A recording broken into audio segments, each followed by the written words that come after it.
So first of all, I rub the pork in my garlicky salt. I should be buying shares in this company.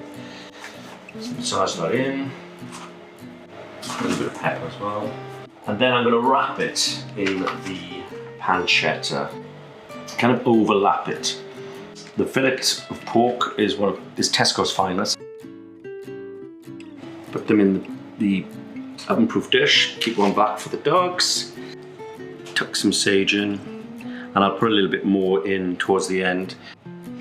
So now I'll stick this in the oven for about 30 minutes.